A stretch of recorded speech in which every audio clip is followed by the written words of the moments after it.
O setor da saúde é conhecido por ser um dos setores mais complexos da economia.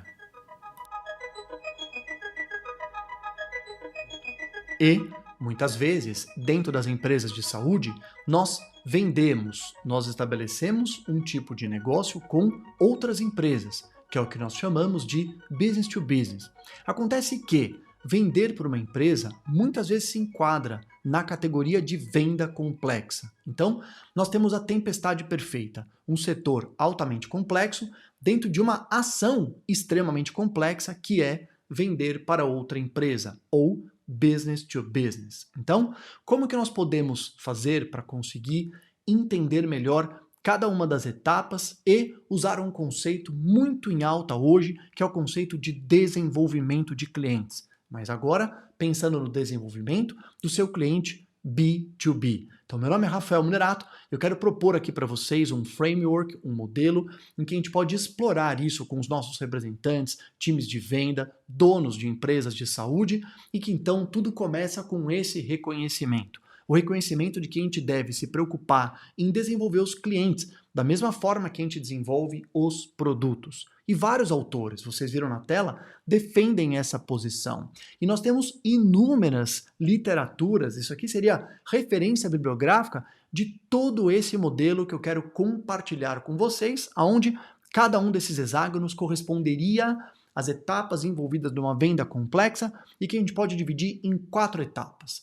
4 etapas é um framework bem interessante para que a gente entenda uma venda complexa, para que a gente entenda uma conta que uma empresa já tem, quer dizer, uma venda até que você já começou a trabalhar ou já aconteceu, mas que você vai ter um novo produto e você precisa manter esse relacionamento. Então aqui nesse slide vocês conseguem ver as 4 etapas envolvidas no desenvolvimento de um cliente B2B. A primeira etapa, fase de reconhecimento, onde a gente vai ter ferramentas para olhar o lado externo, o lado estratégico, internamente o teu stakeholder e entender o problema que ele precisa de ajuda para resolver. Na segunda fase, a fase de reconhecimento das opções, que está aqui em azul, é onde você entra como um expert, entra como um guia, e o produto que você tem, o serviço, entra como um plano que pode ajudar essa pessoa a resolver os seus problemas. E aqui, mais do que você apresentar para o teu cliente, é demonstrar claramente que ele é superior aos concorrentes. Por quê?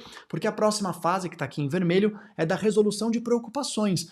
Uma vez que, às vezes, esse cliente B2B até entende a necessidade que ele tem e o serviço que você pode oferecer, ele ainda tem dúvidas. Tem dúvida se vale a pena fechar com você, tem dúvida se vale a pena fechar agora, como é que vai ser a receptividade interna, até que a gente tem o fechamento do negócio. Então, a fase de implantação em amarelo, onde a garantia que você tem que dar é que aquela transformação prometida vá acontecer. Se nós fizermos um zoom bem rápido, então essa é uma primeira etapa que a gente pode trabalhar, né, com os representantes, com o pessoal das vendas, que é a fala sobre entender estrategicamente aquela conta que você quer entrar e fazer mapeamento de stakeholders. Depois disso, identificar um stakeholder principal e fazer uma avaliação desse persona, entendendo o job to be done, entendendo qual é o principal, né, a tarefa que ele quer cumprir, o objetivo que ele quer chegar, e isso fatalmente vai estar relacionado à descrição do problema. Nós temos aqui inúmeras formas de descrever o problema e um trabalho bastante interessante que depois de descobrir, nós temos como desenvolver e canalizar esse problema para que o cliente entenda que o seu produto é o melhor para essa resolução. Depois, no próximo framework, a gente teria ferramentas que ajudam a nossa equipe a assumir o papel de guia. Então, ali uma descrição sobre como criar credibilidade, né, os pilares da confiança, como saber fazer as perguntas certas, perguntas de análise crítica e ferramentas de persuasão também. Isso tudo para que a gente possa depois apresentar o plano, que é o nosso grande produto e serviço. Então aqui dá para trabalhar a matriz de atributos, onde você vai poder ressaltar os seus atributos, né, e demonstrar se realmente eles saem da commodity do restante que já existe, e também explorar um pouco a pirâmide de valores e a fórmula de geração de valor para essa empresa, ok? Na sequência, a gente tem a fase das preocupações. Aqui, a preocupação do nosso cliente é com o call to action, né?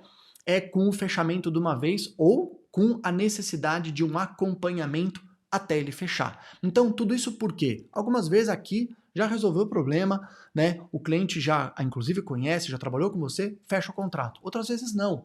Então a gente tem aqui também que explorar quais são as melhores ferramentas para continuar esse relacionamento, que é o que a gente chama de um call to action ligado à fase de nutrição de relacionamento, né? Tudo, claro, para poder vislumbrar qual seria o sucesso, né, atingido se ele fechasse com a sua empresa ou o problema, né, que vai persistir e que pode gerar uma falha. Falha também, que é o medo do teu cliente de, às vezes, ter assumido um compromisso com você, fechar o seu negócio e não ter sido o ideal para ele, tá certo?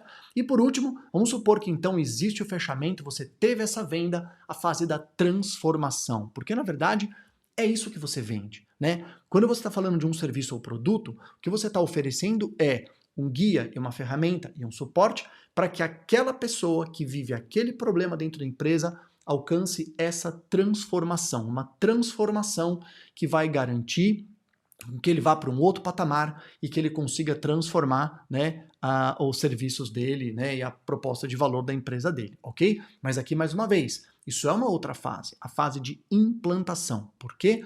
Porque você precisa continuar um relacionamento muito próximo e garantir que aquilo que você prometeu foi alcançado.